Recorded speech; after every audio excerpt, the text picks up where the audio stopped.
everybody, Garrett Comatz here on the field at Paul Hotham Field at the University of Toledo's campus, where a little bit ago Toledo Villa took on Detroit City FC, match day 9 of the USLW League.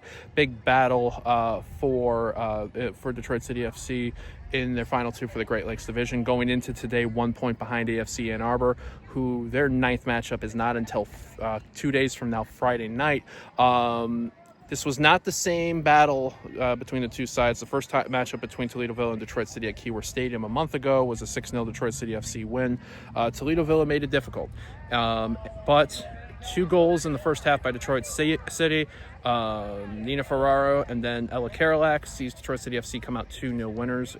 So after 9 matches played, they have a 2-point lead in the Great Lakes Division going into the final matchup at Kalamazoo FC. That is at Mayor's Riverfront Park this Saturday, June the 28th, 7 p.m. Eastern. Again, you can go to Mayor's Riverfront Park in Kalamazoo for that Sports Engine play. We're in there. We just had a recap with Coach David Dwaihy, where you can find some notes and also get to see some notes on some of the squad availability going into Saturday's match. Meanwhile, the men right now are at historic Keyworth Stadium taking on Liga MX side Santos Laguna in a friendly.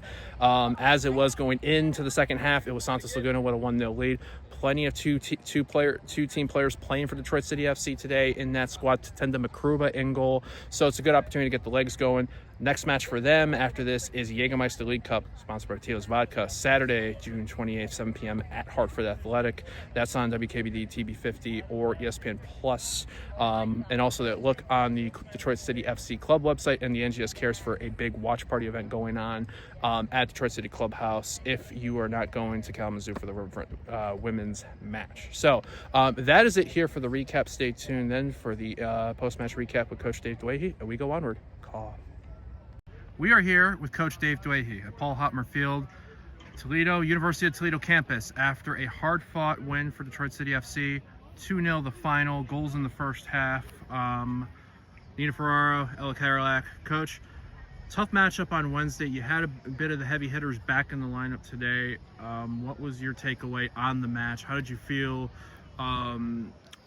the team reacted, especially in the first half, to what Toledo Villa presented, and kind of in the second half, which looked like it was kind of an even back and forth contest? Yeah, I thought it was a professional performance in a lot of ways. Like, we knew we needed a result. At the beginning phases of the game, Toledo was very effective in kind of keeping a good low block and staying really compact defensively, and we struggled a little bit to pry them open. We had a little bit of early success getting it into wide areas, and sure enough, our first goal came from a Sophia Romine, get it to the end line, hook it back. Great finish from Nina Ferraro, really great run, bait into the box. I think that kind of calmed the nerves a bit, and then to get a goal right before halftime, another set-piece goal. We've been okay on corners this year, and Ella Karolak found a way to get it back to the far post. Great ball in from Hannah Crum. 2-0 at halftime was such a blessing, because I just think it allowed us to, plan a little bit differently for the second half. Nate made a point at halftime, if they had scored on one of their chances, because they did give us some problems early on the counter, it would have been a very different feel at halftime. But to be up 2-0, a little bit of calm, a little bit of excitement about the prospect of seeing it through confidently, and we were able to make a lot of changes, get some fresh legs out. We went to 3 forwards for the last 25-30 minutes, and I think that also helped keep a little bit of pressure on them and take advantage of the fact that we had some success in wide areas with sort of 2 more traditional wing type players. Fresh face in goal tonight. Allison Lapointe had a scheduled commitment and is out for not only tonight's match, but also Saturday to confirm. But it didn't seem like it made a phase at all with the lineup in that. No, I think it's a testament to the quality of this group and the depth that we have. Charlotte's been an amazing backup this summer. Her commitment to the team, her work rate and training, the way she pushes Allison, but is a great teammate. Right. And Kirsten Williams dressing tonight behind Charlotte. I just feel like our 3 goalies have one of the healthiest, most wholesome, productive dynamics that you can hope for as a coach. And I feel like our team has that in a lot of ways this year. We just have a really good positivity among the group. But to have Charlotte come in and put in that performance tonight and have her backline play in sync with her the way they did, I think I wasn't surprised at all. They work really well together in training. There's a lot of trust in her. Her distribution's fantastic. And we're going to need her to step up again on Saturday. Allison's out of town this week, so it was a known thing, and it was a great opportunity for Charlotte to step up, and she really she really embraced it tonight, and hopefully she'll do the same thing on Saturday in Kalamazoo. So that's actually a good segue, because you're 3 days away from the hard to believe already regular season finale of this USLW League. You're going to Mayor's Riverfront Park to take on Kalamazoo FC. You're at Detroit City's at 19 points as of right now, 2-point lead. AFC Ann Arbor plays Friday night at Union Macomb. Kalamazoo has a chance to level on points if they get the win on Saturday. They won 4-1 at Midwest yesterday.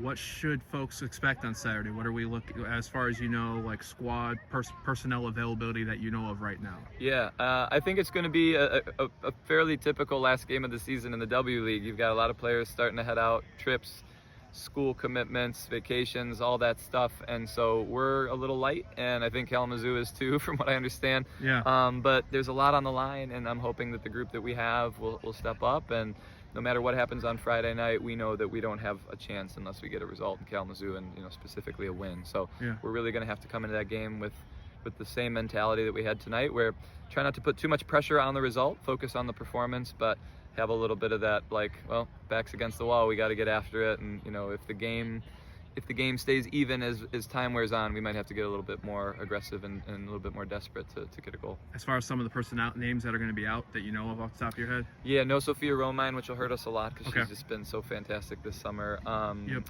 We'll keep Todd in the lineup. No Cam Evans, a little bit of offensive punch there that we lose, but apart from that, I think our back line is going to be really strong. We're going to be fine. We're going to have a really good group, and some people are going to have to step up like they did tonight, and I'm excited to see them do it. Absolutely. So we'll have a last question here, because we got an hour plus drive for everybody to get That's back home. Message that you want to leave to anyone that was either here at Paul Hotham Field, those that checked out the stream on Sports Engine Play, those that might be at Keyworth Stadium tonight for the men's friendly at Santos Laguna, who might have checked out some of the pro wrestling exhibition in the concourse earlier. Yeah. I know that was popular in the group chat, but what would maybe a message you want to leave to any of that, or anything else in general? Yeah, two messages. One, to the men's team who are probably finishing up right now. Hope they're having fun tonight and staying healthy and enjoying it. Right. And then most importantly, we had an amazing crowd tonight. And for people to choose to come to our game here in Toledo means so much to us. We talked about it before the game. The women noticed. They really appreciated it. And I think they repaid the crowd with a great performance. Dave Dwaihy, as always, thank you so much. And here, best of luck to the team on Saturday.